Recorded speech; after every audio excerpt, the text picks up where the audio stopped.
सर्वांना नमस्कार. आज आपणासाठी घेऊन येत आहे एक नवीन कथा. तू पण ना आशिष, तुला काही अक्कल नाही. तू या कोणत्या गावंढळ मुलीला बायको बनवून आणला आहेस? ही कॉर्पोरेट पार्टी आहे आणि त्या पार्टीमध्ये अश्विनी कशी जाईल? माझं तर नाकच कापलं जाईल. लोक म्हणतील की सुनेपेक्षा जास्त सासूच मॉडर्न दिसत आहे. अरे आशिष, हिला थोडी तरी मॉडर्न साडी दे रे, आणि व्यवस्थित कसं राहायचं हे सुद्धा तिला शिकव. असे असेल तरच ती या पार्टीत येईल, नाहीतर हिला घरातच राहू दे. मोनिकाताईंना रागेत एक तुच्छ नजर त्यांनी आपल्या सुनेवर टाकून तोंड फिरवलं. तेव्हा त्यांचा मुलगा आशिष म्हणाला, मम्मी, अश्विनी चांगली तर दिसत आहे. लाल रंगाची साडी तिच्यावर खुलून दिसते. लांब सडक केस तिचं सौंदर्य वाढवत आहेत. तिच्या या सुंदरतेवर आणि साध्यापणावर तर मी प्रेमात पडलो, आणि आता मी तिला बदलू म्हणतेस? हे बरोबर नाही. माझी बायको सगळ्यात वेगळी आहे आणि मला तिला पार्टीला घेऊन जाण्यात कोणतीच लाज वाटत नाही. आणि पार्टीचे मॅनर्स तिला माहीत नसले तरी मी शिकवीन, कारण मी आता तिचा नवरा आहे आणि तिला सांभाळून घेणं हे माझं काम आहे. आणि जर ती पार्टीत येणार नसेल तर मी सुद्धा येणार नाही. आशिष ठामपणे आपल्या आईला म्हणाला. आता आपल्या मुलाचं बोलणं ऐकून मोनिकाताई गप्प झाल्या.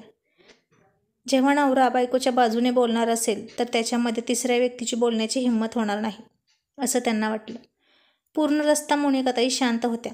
मनातल्या मनात विचार करत होत्या की आशिषने माझं ऐकलं नाही आणि या गावंढळ मुलीसोबत लग्न केलं. मिस्टर पटेलांची मुलगी सिया, तिच्यासोबत लग्न केलं असतं तर? उठण्या बसण्याच्या योग्यतेची तरी असती ती. या अश्विनीसोबत जायचं म्हटल्यावर मला लाजच वाटते. ही तर आज आमचं नाकच कापणार आहे. हिला पार्टीत कसं वागायचं हे तरी माहीत आहे का? या आशिषनं तर माझं काहीच ऐकलं नाही. पण मी माझ्या छोट्या मुलासाठी, अमरसाठी सियासारखीच बायको शोधून आणेन, मॉडर्न. अरेच्चा, सियासारखीच का?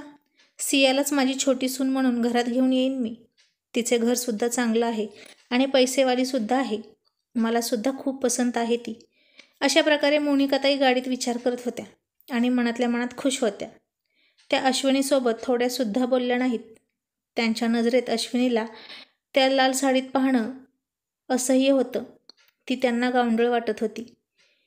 ते आता पार्टीत पोहोचले. मोनिकाताई पुढे गेल्या, मात्र आशिष अश्विनीचा हात पकडून आतमध्ये आला. अश्विनीला बघून सगळ्यांच्या तोंडून वा वा असे शब्द निघत होते. सगळे लोक नवीन लग्न झालेल्या जोडप्याला शुभेच्छा देत होते आणि आशीर्वाद देत होते. आशिषला बिझनेसमध्ये खूप मोठे यश मिळालं होतं, त्यामुळे त्यांनी ती पार्टी ठेवली होती. मोनिकाताई स्वतः खूप महागातला लॉंग वन पीस घालून आल्या होत्या, त्यामुळे त्यांना आपली सून खूपच साधी वाटत होती. जेव्हा पार्टीमध्ये अश्विनीच्या साडीचं आणि तिचं कौतुक होत होतं तेव्हा मोनिकाताईंना ते सहन होत नव्हतं. थोड्याच वेळात मॉडर्न कपड्यामध्ये सिया आपल्या पप्पांसोबत पार्टीत आली. तेव्हा मोनिकाताईंनी तिच्या पप्पांची परवानगी घेतली आणि आपल्या छोट्या मुलासोबत, अमरसोबत सियाची एंगेजमेंटची घोषणा केली. पूर्ण हॉल टाळ्यांच्या आवाजाने गजबजला होता. घरी येऊन अमर आपल्या मम्मीला म्हणाला, मम्मी, अचानकच सियासोबत माझी एंगेजमेंट का करत आहेस तू? आधी आम्हाला एकमेकांना चांगलं ओळखू दे. आम्ही एकमेकांसोबत आजपर्यंत फक्त बिझनेसच्या गोष्टी केल्या आहेत. कधीच फॅमिलीबद्दल आणि नात्याबद्दल बोललो नाही.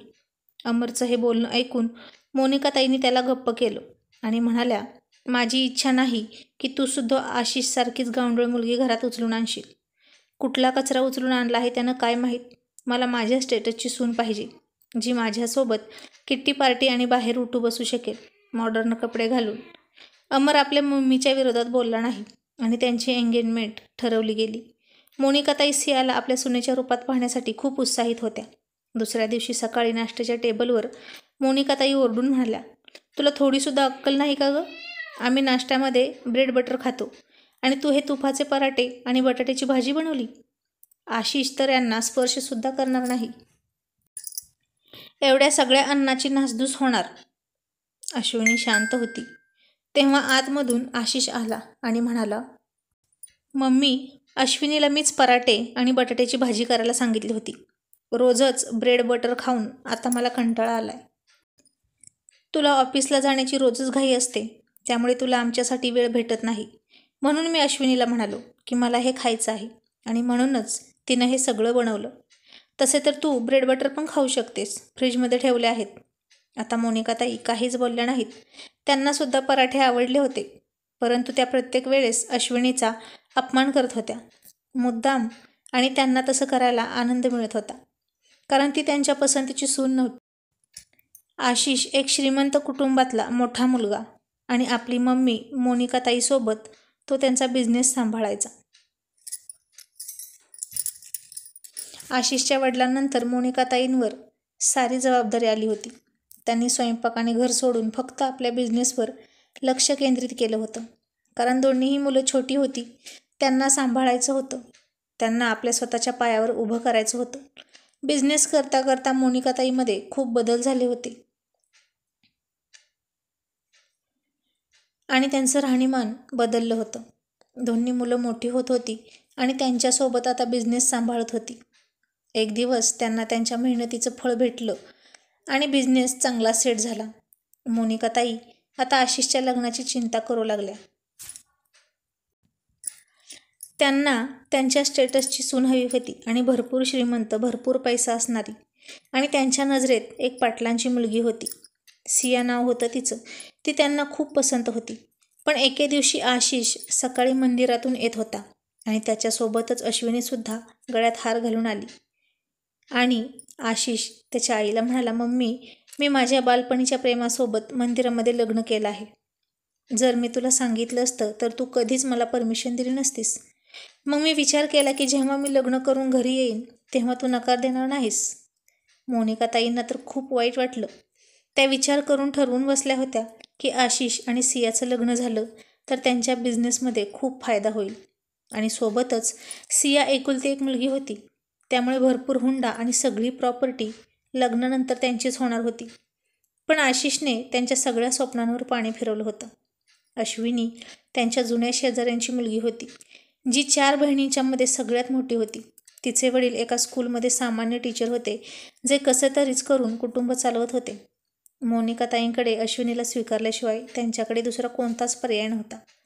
अश्विनीला घरातली सगळी कामं येत होती. मोनिकाताईंची इच्छा होती की त्यांची सून मॉडर्न पद्धतीने राहणारी असावी आणि माहेर श्रीमंत असावं तिचं. पण गरीब घरची अश्विनी घरात आली आणि मोनिकाताई तिच्यावर कायमच चिडलेल्या असायच्या. त्या बिझनेसमध्ये व्यस्त असायच्या. घराची सगळी जबाबदारी, स्वयंपाकाची जबाबदारी नोकरांवर असायची. सगळं घर नोकरांच्या भरवशावर चाललं होतं. पण अश्विनीनं येऊन आता सगळी जबाबदारी सांभाळली होती. आशिष आणि अश्विनीचा एकमेकांवर खूप प्रेम होतं. मोनिकाताईंनी अजूनही अश्विनीला मनापासून सून म्हणून स्वीकारलं नव्हतं. मग असेच काही दिवस निघून गेले. मोनिकाताई अमर आणि सियाच्या लग्नाची जोरदार तयारी करत होत्या. शेवटी त्यांच्या पसंतीची सून घरात येणार होती, सोबतच हुंडासुद्धा येणार होता. ती आपल्यासोबत खूप सारा हुंडा, महागातल्या वस्तू, दागिने घेऊन आली. ऑफिसमध्ये तिने पार्टीसुद्धा दिली होती. पण मोनिकाताई सियाचा अतिशय शॉर्ट ड्रेस पाहून खूप हैराण झाल्या. त्या सियाला म्हणाल्या देखील की सिया, तू आता हनीमूनला जात नाहीस, ही पार्टी आहे. ऑफिसमध्ये काही मोठी माणसेसुद्धा आहेत आणि ही तुझ्या लग्नाची पार्टी आहे. थोडा मोठा वन पीस घातला असता तर. आणि सिया लगेचच म्हणाली, सासूबाई, तुम्ही सुद्धा वन पीस घातला आहे, मी सुद्धा घातला तर आपल्या दोघींमध्ये काहीच अंतर राहणार नाही आणि मी या ड्रेसमध्ये कम्फर्टेबल आहे.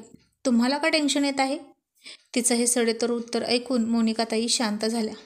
दुसऱ्या दिवशी सकाळी 9 वाजले तरी सिया उठली नाही आणि सगळ्यांची ऑफिसला जाण्याची वेळ झाली. अश्विनीने सगळ्यांसाठी नाश्ता बनवला, पण सिया अजूनही उठून बाहेर आली नव्हती. मोनिकाताईने तिला उठवण्याचा प्रयत्न केला. तशी सिया फार रागात म्हणाली, सासूबाई, तुम्हाला माझ्याजवळ काय काम आहे? माझ्या पप्पांनी खूप सारे पैसे दिले आहेत, त्यातून एक नोकर ठेवा, पण मला त्रास देऊ नका. आणि तिने मोनिकाताईंच्या नाकावर दरवाजा बंद केला. मोनिकाताई नकारार्थी मान हलवत ऑफिसला निघून गेल्या. दुपारी ऑफिसमध्ये नोकराने जेवणाचा डबा आणून दिला आणि म्हणाला की मोठ्या वहिनी साहेबांनी जेवण पाठवून दिलं आहे. आणि फोन करून अश्विनी म्हणाली, मम्मी, बाहेरचं खाऊ नका, नाहीतर आजारी पडाल. मोनिकाताईंनी लंच बॉक्स उघडून बघितला तर त्यात चपाती, सुकी भाजी, वरण, भात, सॅलड सगळं काही होतं. घरचं जेवण, आणि ते सुद्धा सुनेच्या हातचं खाऊन मोनिकाताईंचा आत्मा तृप्त झाला. आता त्यांना आशिषच्या पसंतीवर अभिमान वाटू लागला होता. पण त्यांनी कधीच आशिषला आणि अश्विनीला सांगितलं नाही की त्या अश्विनीला पसंत करायला लागल्या आहेत, कारण त्यांचा इगो आडवा येत होता. अश्विनी सगळ्यांची काळजी घेत होती आणि इकडे सिया रूममधून बाहेर निघत नव्हती. तरीसुद्धा अश्विनी आपल्या धीराची काळजी घेत होती. एक दिवस घरी फोन आला की अश्विनीचे बाबा आजारी आहेत. त्यामुळे अश्विनी आपल्या बाबांना भेटण्यासाठी माहेरी गेली. आणि इकडे मोनिका ताईंचा सुद्धा कार ॲक्सिडेंट झाला आणि त्या अंथरुणावर पडल्या. दुसऱ्या दिवशी सकाळी जेव्हा नाश्त्याचा टाईम झाला तेव्हा सियाने सगळ्यांना ब्रेड बटरच दिलं. आज मोनिका ताईंना जाणवलं की मी कधीच अश्विनीची कदर केली नाही. तिच्या गुणांना, संस्कारांना तुच्छ लेखून सतत तिचा अपमान केला. त्यामुळे सियासुद्धा माझी कदर करत नाही. 2 दिवसापासून बाहेरचं जेवण येत आहे घरात, ज्याची सवय जवळजवळ सुटली होती. अश्विनी सगळ्यांसाठी मनापासून स्वयंपाक करत असायची. आज मोनिका ताईंना दुपारी मेडिसिन घ्यायच्या होत्या. त्यांनी सियाला आवाज दिला तर ती मोलकरणीला म्हणाली, मी TV बघत आहे, जा त्या म्हातारीला काय हवं ते बघून ये. मोनिका ताईंनी तिचं हे तिखट बोलणं ऐकलं आणि त्यांना खूप वाईट वाटलं. सिया त्यांच्या रूममध्ये जातच नव्हती आणि दुसऱ्या दिवशी सकाळी ती अमरला घेऊन माहेरी निघून गेली, कारण तिला सासूची सेवा करायला आवडत नव्हती. मोनिका ताईंच्या ॲक्सिडेंटची बातमी ऐकताच अश्विनी अस्वस्थ झाली आणि परत आपल्या सासरी आली. आशिष तिला म्हणाला, तू तुझ्या बाबांना सोडून माझ्या मम्मीची सेवा करण्यासाठी का आलीस? तेव्हा अश्विनी म्हणाली, आशिष, माझ्या बाबांची तब्येत आता पहिल्यापेक्षा ठीक आहे आणि तिकडे त्यांची सेवा करण्यासाठी माझ्या बहिणी आहेत, माझी आई आहे, पण इकडे तर मम्मी एकटीच आहे. तुम्ही दोघं तर ऑफिसला जाल, मग त्यानंतर मम्मीला कोण सांभाळणार? त्या घरात मोठ्या आहेत, घराच्या मालकीण आहेत, त्यामुळे त्यांना नर्सच्या भरोश्यावर तर नाही ना सोडू शकत. आणि त्या आता माझ्यासुद्धा मम्मी आहेत. मोनिका ताईंना अश्विनीचे शब्द ऐकून भरून आलं. ज्या सुनेचा आपण इतका अपमान केला, रात्रंदिवस टोमणे दिले, प्रत्येक क्षणाला तिला कमीपणा दाखवला, आज तीच त्यांची सेवा करण्यासाठी तत्पर होती. नर्सपेक्षा जास्त त्यांची काळजी घेत होती. मोनिका ताईंना आपल्या केलेल्या कृत्यावर पश्चाताप होऊ लागला. एक दिवस मुसळधार पाऊस पडत होता. शहरातले सगळे रस्ते जाम झाले. सगळे शाळा बंद झाल्या. नर्ससुद्धा आली नाही. त्यामुळे मोनिका ताईंची सगळी कामे अश्विनीला करायला लागली. अश्विनी मोनिका ताईंना प्रेमाने अंघोळ घालायची, कपडे घालायची, त्यांचे केस नीट करून द्यायची, वेळेवर मेडिसिन द्यायची. आणि एक दिवस अश्विनी मोनिका ताईच्या रूममध्ये आली आणि म्हणाली, मम्मी, ती नर्स अजून काही दिवस येऊ शकणार नाही.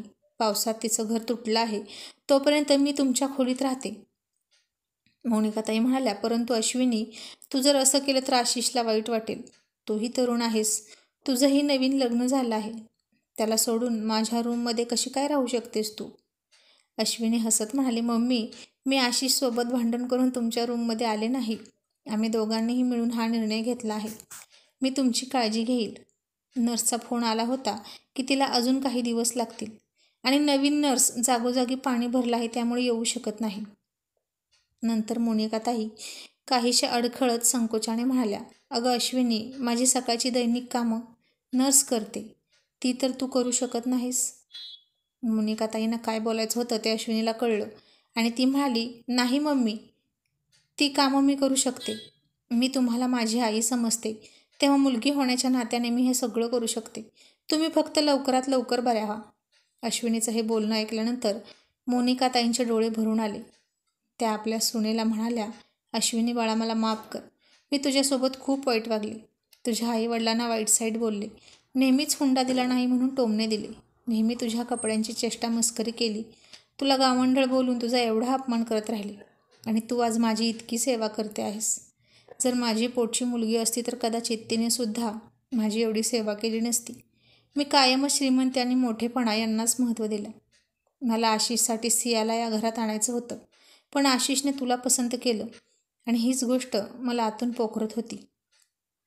मला सिया नाही तर तिचे पैसे आणि स्टेटस हवे होते आणि आज तीसुद्धा मला या अवस्थेमध्ये सोडून माझ्या मुलाला सोबत बाहेर घेऊन निघून गेली. तिला वाटत असेल की मी आता अंथरुणावर आले आहे, त्यामुळे ती माझी सेवा का करेल? तिला आपले फ्रीडम, किट्टी पार्टी आणि इकडे तिकडे फिरणं पसंत आहे. ही सगळी माझीच चूक आहे. जर मी तिच्याशी पैशामुळे जोडले गेले होते तर मग ती माझ्याशी हृदयाने कशी जोडेल? माझ्या दुःखाला का समजेल? मी फक्त पैसे बघितले आणि आशिषने तुझे गुण बघितले. आज तू हे घर सांभाळत आहेस आणि मलाही सांभाळत आहेस. सियामध्ये आणि तुझ्यात खूप मोठा फरक आहे.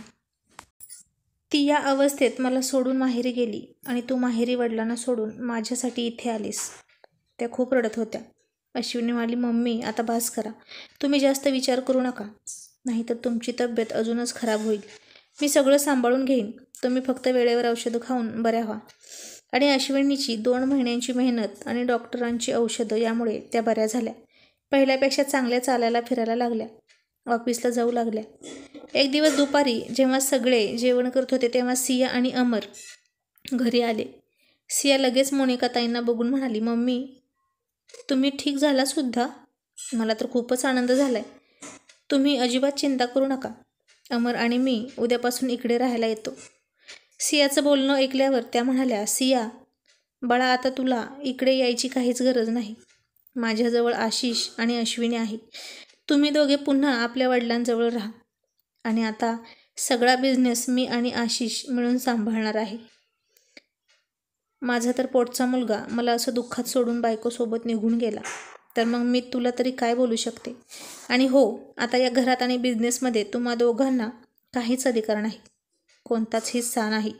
आता तुम्ही इथून जाऊ शकता. हे ऐकल्यावर अमर आपल्या आईची पाय धरून माफी मागू लागला, परंतु सियाने एकदाही त्यांची माफी मागितली नाही. ती फार उर्मट स्वभावाची होती, बापाच्या पैशावर घमेंड असणारी.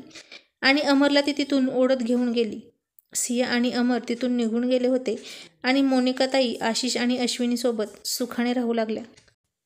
आणि क्षणभर त्यांच्या डोक्यात विचार आला की जर अश्विनीसुद्धा सियासारखी असती तर काय झालं असतं या घराचं, माझं.